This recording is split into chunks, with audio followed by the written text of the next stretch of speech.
Hey everyone, welcome to another episode of Carry On Friends, the Caribbean American podcast. My name is Carrie Ann. Thanks for joining. And my guest for today is Andrew. Andrew, welcome to the podcast. How are you? Hey, Carrie Ann. Thank you so much for having me. I'm great, actually. How are you? I am doing all right.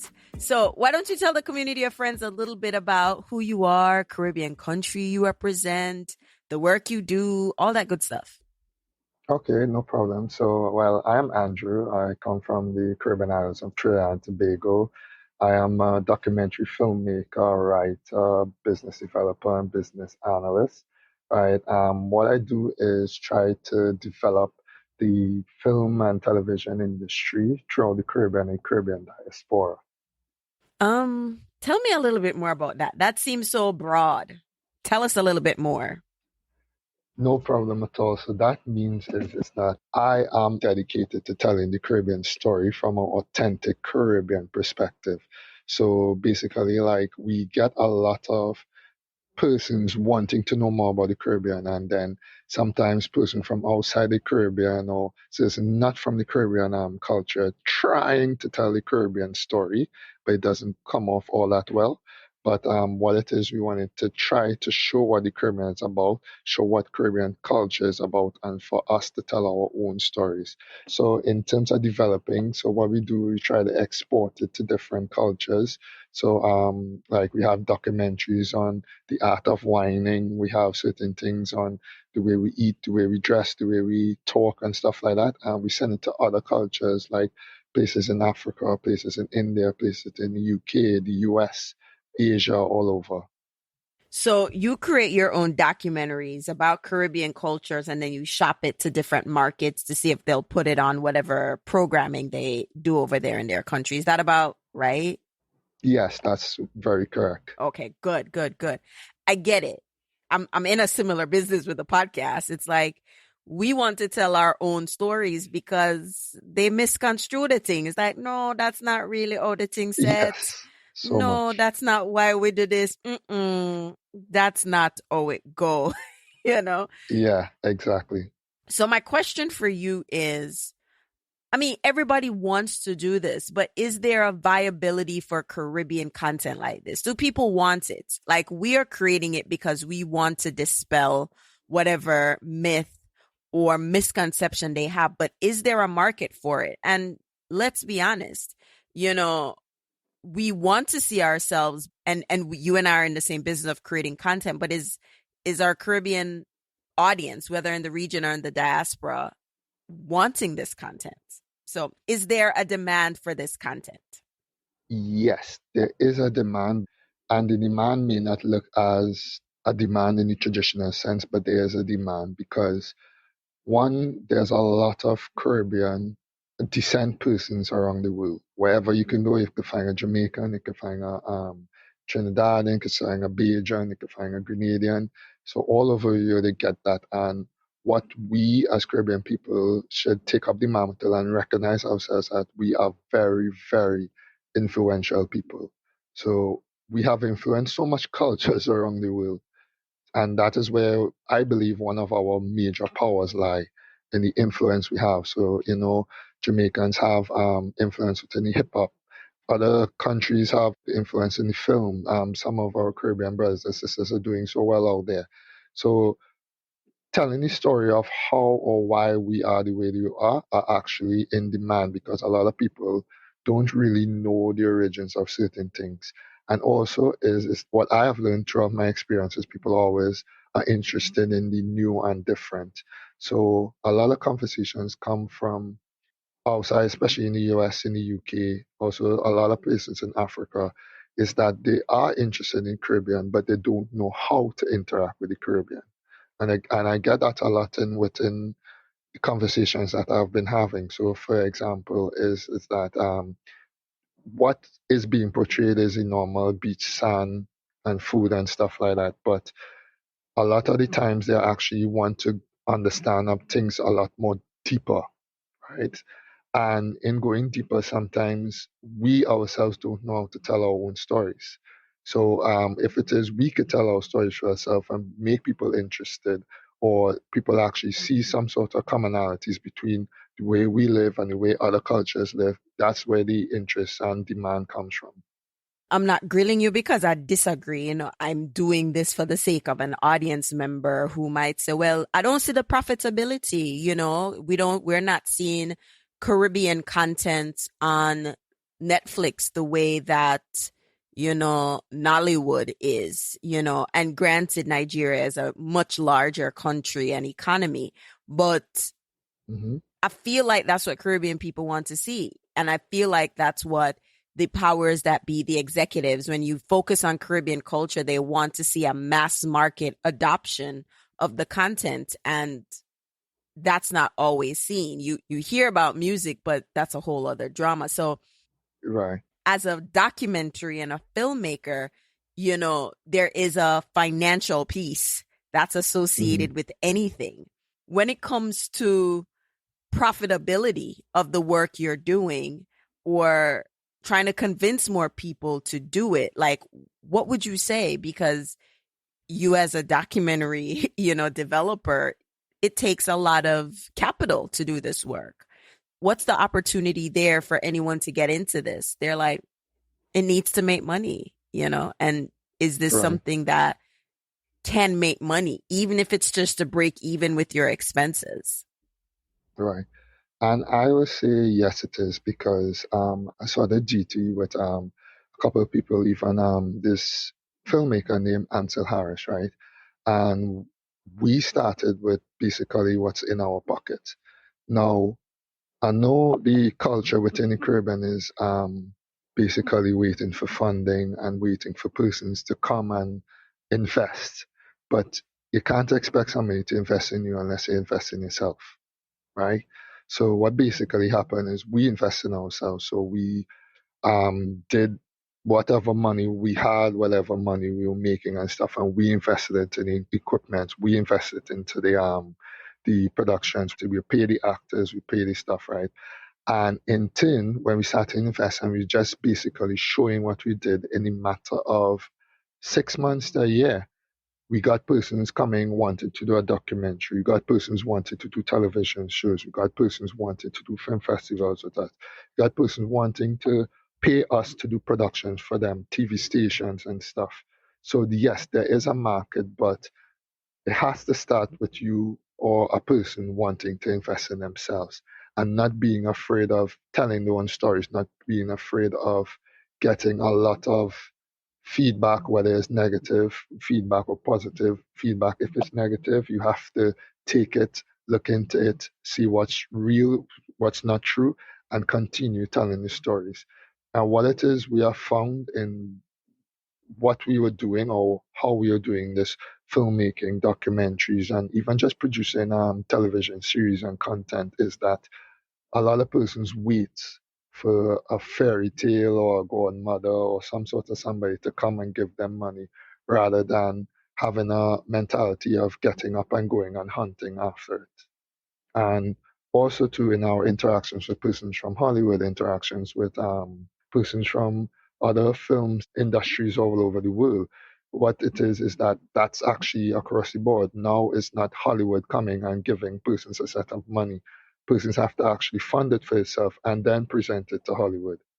I mean, that's no different from the traditional tech startup, Right. in some tech startup environments, some of them are trying to get funding to develop a prototype, but there's a good chunk that have already bootstrapped to a certain point, Exactly. shown traction, and then they could go out and ask some money because they're like, listen, this is what we've done so far. For us to really fulfill this vision, I need y'all to come on board. So I do understand that element Yes. of, Yes. starting with what you have, where you are, and trying to build on top of that to just go to the next level. I think this is just such an interesting conversation because, being in the media space, focusing on the Caribbean American audience, it's very easy to say, well, this market size is too small and you shouldn't focus on it. I've heard that plenty of times. So you are based in the region. So you're based in Trinidad. Yes. Well, actually, we're based all around the Caribbean and also some places in the US. So what we try to do is have like a representative somewhere in the Caribbean where there is a Caribbean culture. Most of the producers are in Trinidad, some are in Barbados, some are in like Jamaica, also some are in the US and some are in the UK, right? But what we try to do is kind of give a perspective of Caribbean culture, Caribbean experience anywhere in the world because you know for yourself as a Caribbean person, even if you go to the US and New York, it's still Caribbean. It still feels Caribbean when you get a tribe of Caribbean people around. Absolutely. All right. I kind of grilled you a little bit there. So let's now Nah, tell. nah, that's fine. Okay. So let's tell everybody like the platform you have on a little bit more. So we know you've done this, but what exactly is the name of the brand, the company? Let's start there. Well, so the company name is Great Things Caribbean Limited, and it's basically a platform, a media company just showcasing the Caribbean and Caribbean diaspora through television series, short films, feature films, reality series, and documentaries. The short name for it is called GT Network. We are on Instagram called Network GT and on Facebook, GT Caribbean Network, and our website, that's where we stream all our content and stuff like that, is gtnetworktv.com. And what is the goal of the platform? Well, so the goal is to actually develop sustainable ecosystem for film, television, and just content in general around Caribbean content. So if it is, for instance, we're doing music, it doesn't have to be just Caribbean music. It could just be a Caribbean spin on everything on what the Caribbean can do with music, right? Um, Basically, what it is, we is just develop this ecosystem where it is we get our own stories told outside there, and also to we get the return on investment and actually invest it back into the Caribbean, and also in order for things to actually develop and grow within the Caribbean and the Caribbean diaspora. So when it comes to the content that you're creating, what is the audience reception in the Caribbean American diaspora, particularly? Because I imagine that's where a large part of your audience is going to be. Right. So yes, a large part of our audience is Caribbean, but actually a large part of our audience is also Africa and India and also the Europe, right? The reception of our content is one of pride, one of actually astonishment because like Ansel Harris has this superhero series where he's creating a superhero universe, right? And because of the quality that and the work that we deliver, right, persons are thinking it's actually produced within the States. And they're in amazement of how or what it took to actually produce that, right? And one of the most prideful things is that when it is they hear the Caribbean accent, it's actually something where they say they love how it is this sort of content is with Caribbean accents with the quality of work that we deliver. Now, obviously, the aim is Hollywood. We are not Hollywood yet, but the reception is it's one of where it is they're actually intrigued into what they're seeing. They actually want to see more, while they actually make them Google or make them have interest within where the production is coming from. And even this is, yes, for Caribbean persons in the diaspora or descendants of Caribbean people, but also like people who are just Americans. They are just, oh, wow, where's this? Right? And people from Africa, they're just like, yeah, we really want to know where this is. And that's basically a kind of drawing eyes back to the Caribbean. I mean, people can consume it on your website, but in terms of getting more eyes on it, how are you going to do that? I know that nowadays, Amazon Prime, Netflix, all these other platforms are out there to try to get more eyes on content, especially outside of the American, Hollywood scene. So are you working on getting some of those additional distribution channels going? Right. So, yes, we are working on it. However, as you pointed out earlier, where it is, we have to actually create a industry for eyes from I would say Netflix, but also too there are some Caribbean content that are making its way to the Amazon Prime platform, right? But what our goal is to actually develop where it is we can make at least 50 to 100 productions per year. And I think that's the goal where we need to reach at, just for our Caribbean region or Caribbean diaspora, right? Also, to aside from those platforms, there are actually a lot of platforms that are interested. We are on a television station called One Caribbean Television, which in 22 Caribbean islands, 6 states in the US and Canada, and they're actually on the way to UK.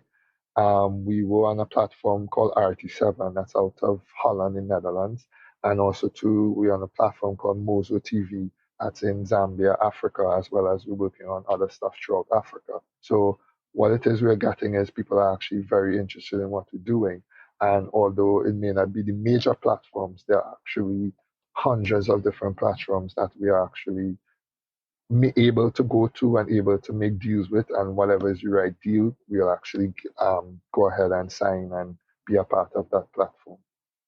I think this conversation is very important for a few reasons, Right. because I do get the challenges of the OTT, which is over the top streaming platforms, but also there's a perception that makes it really hard for media platforms like Carry On Friends, the other podcasts I produce, the work that you're doing to succeed because of that perception that it's small, we're not widely distributed, and it's not as visible to a mass audience. There's a idea that it doesn't exist. Right. And it does exist. And it exists in places, and it's being consumed in places that people wouldn't think it's being consumed because it's not seen, right? Right. And I mean, granted, this is the Caribbean American podcast, so everything is centered around us here. But I specifically remember one of the podcasts we produced, we got a lot of listeners in Papua New Guinea, and we're like, what? What is going on over there? Tell me about that. Maybe I need to talk to you off air, because I was like, what is going on over here while they're listening to the content? Earlier, I was saying that because with Papua New Guinea, even some places in Thailand, India, even some places in Africa, they identify with Caribbean people. Like, they identify with most of our experiences, and they identify with the way we think. In some of the cases, the way we do culture. In some of these cases, now, I know you say like these some places you might have to say, okay, they don't see it, but in the persons and the mentors and the business persons you're talking to, is that yes, that's the thing, but you have to take more of a leadership role and show them this is what it is, right? I don't know if it is, you're getting what I'm saying, because like, for instance, no, man, I get what you're saying. It's like we have to assert, we have to believe and say, yes, people need this, and people are consuming it. You may not see it, but that's kind of why the art of pitching and telling that story, because it's our job to gather that data and tell people. So it's almost like, you know, we have to do the research so they can see that, because they want to pop their head up and see obvious signs of it. And for us, it's not going to be such obvious signs of the success of the work that you're doing. You have to say, hey, you know, and some of these markets are pretty exciting for new investors because everyone's looking to Africa, right? So you already being in some African markets is going to be really great. I think we're geeking out too much on this, so let's wheel it back for the audience in terms of the content. One thing I will say on that is, because what people, some persons will know, but a lot of people don't really know that dancehall is actually one of the biggest genres in Africa. Dancehall actually had an influence in some of Afrobeat artists and stuff like that.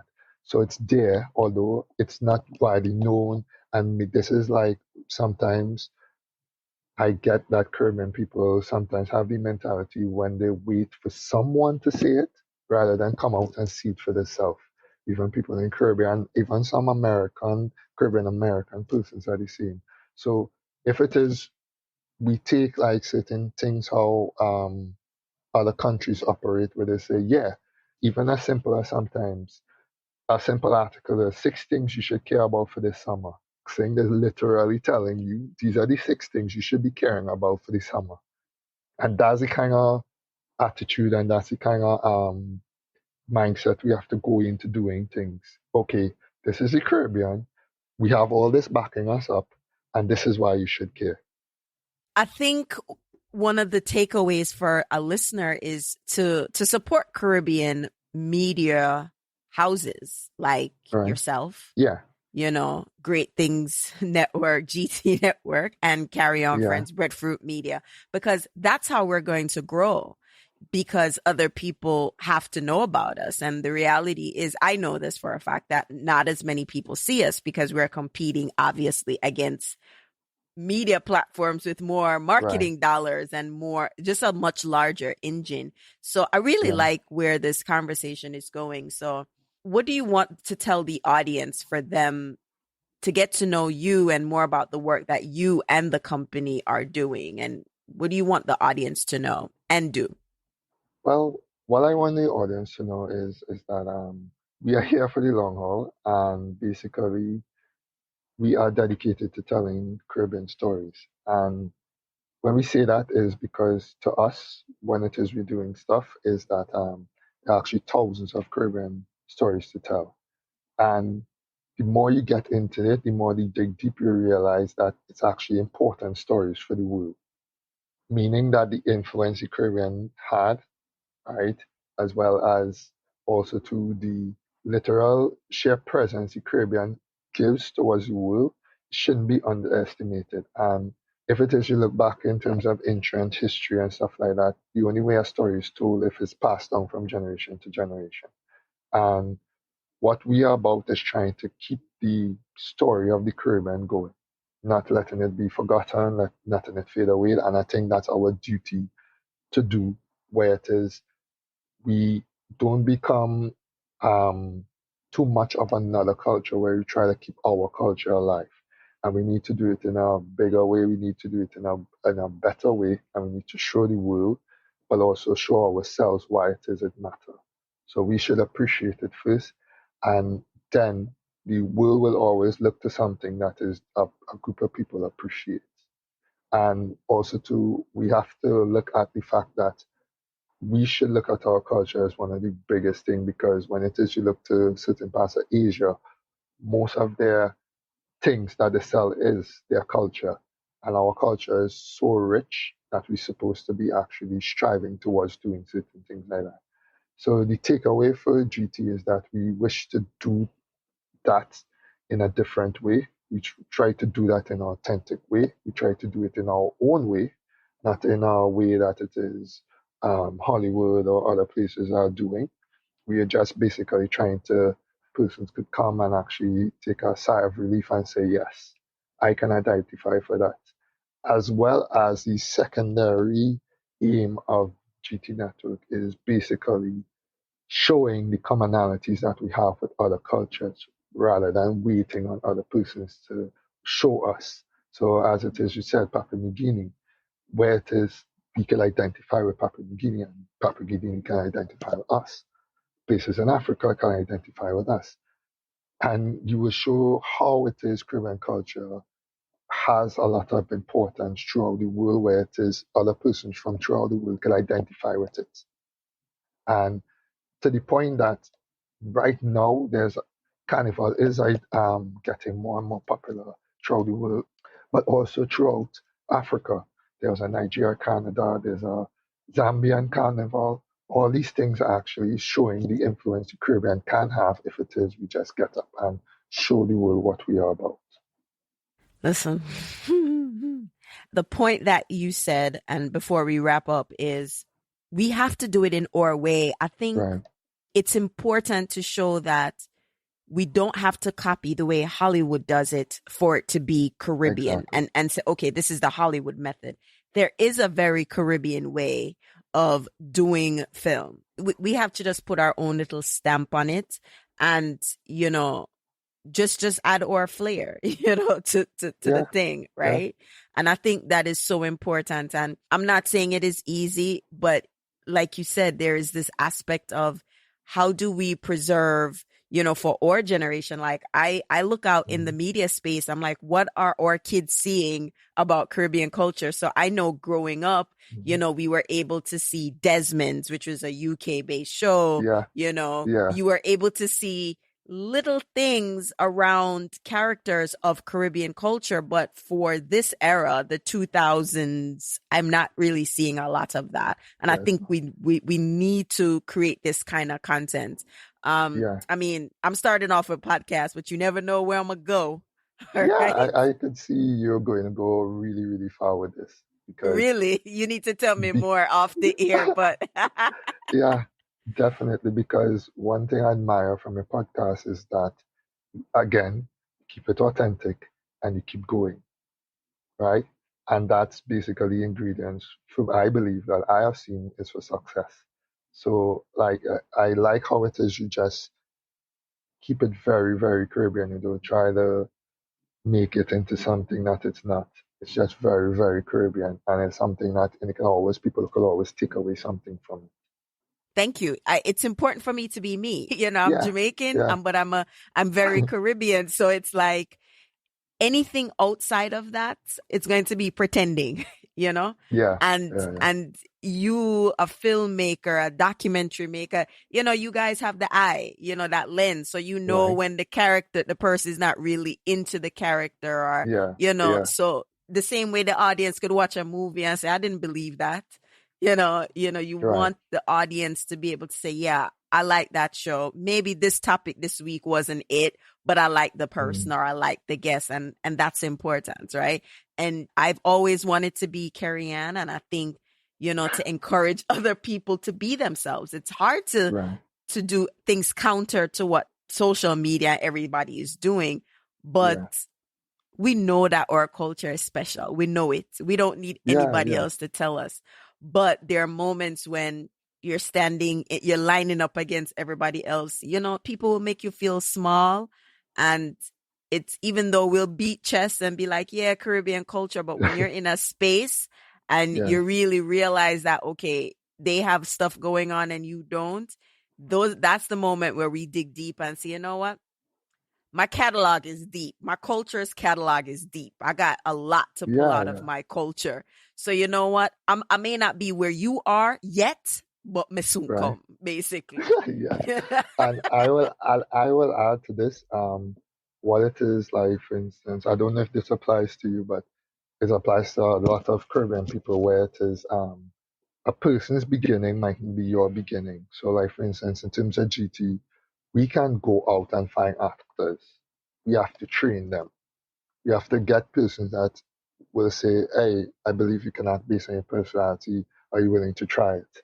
And if it is to say yes, okay, you go and you just do some training with them, give them certain things to try out and certain things to go. And that may not be the way persons in America or the UK and other places start. So why it is I say that is because when it is you say persons may have a lot more going on because yeah, they may have a lot more things given to them Capital. or things, yeah, Yes. capital and stuff like that. But we have to start, everybody say they'll start from ground zero. We kind of have to start from under the ground, build up, reach the ground zero, and then start to build from there. So that's certainly that is how we are. So like for instance, maybe what we do at GT, we find the capital. So we have to do triple, quadruple, quintuple work, right? All it is, we have to find the capital and then give it to the persons to do certain things because we believe in it so much, we know it's going to work. Andrew, if I was in the same place, would I give a fist bump, a high five, elbow, whatever it is? Because what you just said is pure legit facts. I've had to train Yeah, people to help, like teach people to edit, because yeah, I run a podcast production company. I'm not rich to the point where we can hire people and pay them big pricing. So a lot of it has to, be creative in how we decide to build companies. And so, yeah, you know, yeah, everybody can floss on social media or whatever and say this is what they have to do. But when the foot hit the road, you know, it's a whole right, different story and you have to figure out what works for you. And like you said, we might have to train people. We might have to say, all right, cousin, come do a voiceover for me. Yeah, yeah. Because And you can't also, go get a trained actor, because you have a smaller yeah, budget. And so we've had to get really creative about how we do right. business, how we package our product or be media companies and create content for the Caribbean audience, but also for others who love Caribbean culture as well. I mean, this was, I don't even know. I didn't even know this was going to go here, but I want to Yeah. thank you for coming on and kind of letting people know, like, there's work happening. You may not see it, but it takes effort also to Right. find the people who are doing the work, because it's not for lack of trying. It's just that it's really hard sometimes to Yes. stand out when you are competing with big network TV and the Yeah. Netflixes and the Amazon, but we're here and we're trying to create content. And this is why Andrew's on the podcast, because people need to know that what you are doing exists, and get more eyes on what you're doing. So again, thank you for coming on the podcast and sharing. And No problem at all. Thank you so much for having me. absolutely. So why don't you tell everybody one more time where they could find you guys, where they could consume the content, all that good stuff. Well, you could find us first on gtnetworktv.com. That's our home. That's where we are. And also too on all the platforms, Instagram, Facebook. On Instagram is Network GT. On Twitter is Network GT. On Facebook is Caribbean Network. And also too on YouTube is GT Caribbean Network. Thank you so much, everybody. Go check out what they have. Hey, even if you're Caribbean and you don't really know to wine, start with the art of whining, and then work your way from there. Carnival coming up, so you may want to, work out the Learn waistline. and Yes. yeah. So go check it out. And as I love to say at the end of every episode, walk good. The Carry On Friends podcast is produced by Breadfruit Media, and new episodes are available every other Tuesday morning. You can listen to the podcast on the website, carryonfriends.com, or you can listen on Apple Podcasts, iTunes, or wherever you like to listen to your podcast.